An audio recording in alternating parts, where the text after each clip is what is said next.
नमस्कार साथियों, आज हम बात करेंगे अमाशयगत शोथ या सूजन की, जो हमारे पेट में सूजन हो जाती है। आज की दिनचर्या में जो इतना तला भुना या मैदा युक्त चीजें हम खाते हैं, इससे हमारे आंतों में सूजन एक आम बात है। हमारे पेट में गैस बनना एक आम बात है और आंतों में जब सूजन हो जाती है तो उसका प्रभाव ये पड़ता है कि हमने जो खाया पिया है उसका बहुत अच्छे से पाचन नहीं हो पाता, और जब अच्छे से पाचन नहीं हो पाता तो कहीं ना कहीं खून बहुत ठीक ठाक नहीं बन पाता, और जब खून नहीं बन पाता तो हमारा स्वास्थ्य धीरे धीरे गिरना शुरू हो जाता है। तो इसके लिए अगर हम धीरे धीरे मकोइया का प्रयोग करें या मकोइया के साग का प्रयोग करें तो बहुत ही लाभकारी होता है। हमारे आंतरिक सूजन में, शरीर के अगर किसी भी अंग में अगर सूजन है और हम मकोइया के विभिन्न प्रकार से उपयोग करें तो कहीं ना कहीं ये सूजन को खत्म करने में सक्षम है। इसमें बहुत सारे गुण हैं। पहले इसका हम परिचय दे देते हैं। परिचय इसका ये है कि ये स्वतः वर्षा ऋतु में जंगली होता है, जंगल में होता है, जंगल में हमारे खेतों में होता है, मेड़ों में होता है, स्वतः पैदा होता है।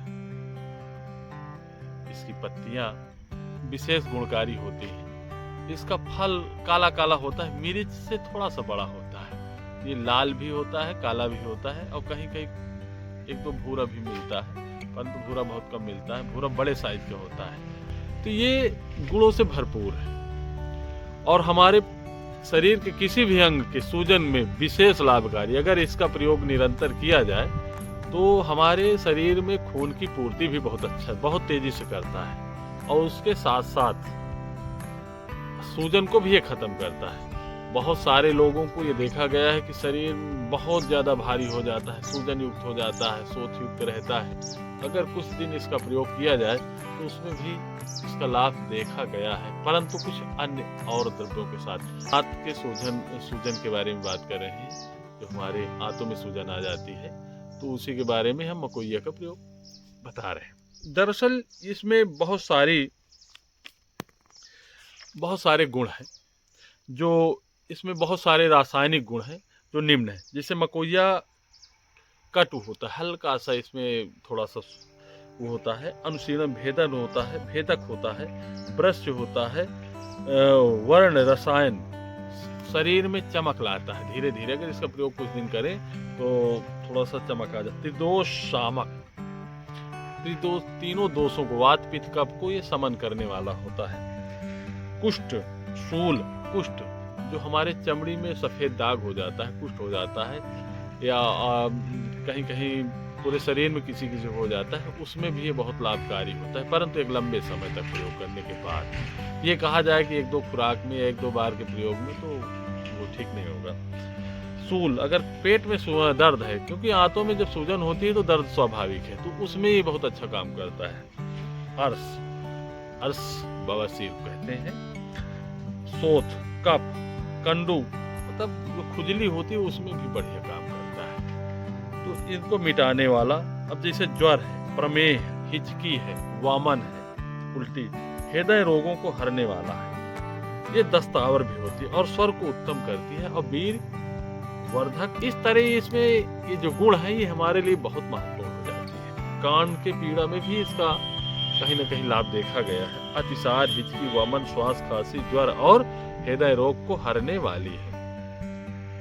इसकी सबसे ज्यादा सूजन को दूर करने वाली जितनी वनस्पतियां हैं, उनमें सूजन को हरने वाले में इसका भी एक प्रमुख स्थान है। ये हमारे यकृत के सूजन को बहुत ही अच्छे से धीरे धीरे अगर इसका निरंतर प्रयोग किया जाए तो 10-15 दिन, 20 दिन के अंतराल में देखने में आया है कि ये सूजन को खत्म कर देती है, और सूजन खत्म हो जाती है तो पेट का दर्द स्वतः ही खत्म हो जाता है।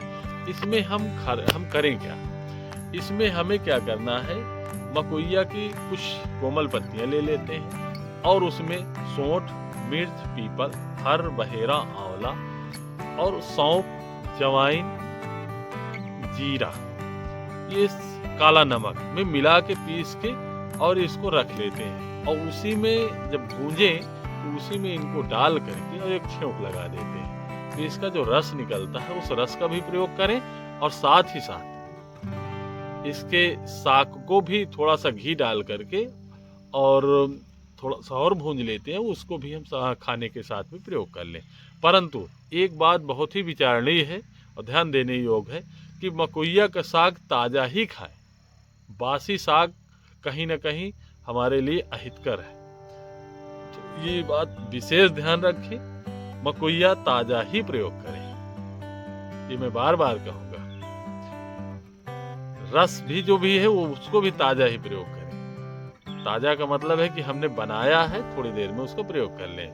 इसका मतलब ये नहीं कि पत्तियां हम ला के 1 दिन 2 दिन फ्रिज में रखें और फिर पत्तियां लाएं उनका प्रयोग करें। इस तरह फिर लाएं फिर प्रयोग करें। 24 घंटे में एक बार भी करते रहेंगे, सुबह शाम जो भी समय मिले तो भी बहुत, परंतु हम बासी का प्रयोग नहीं करेंगे। ठीक, जय श्री राम।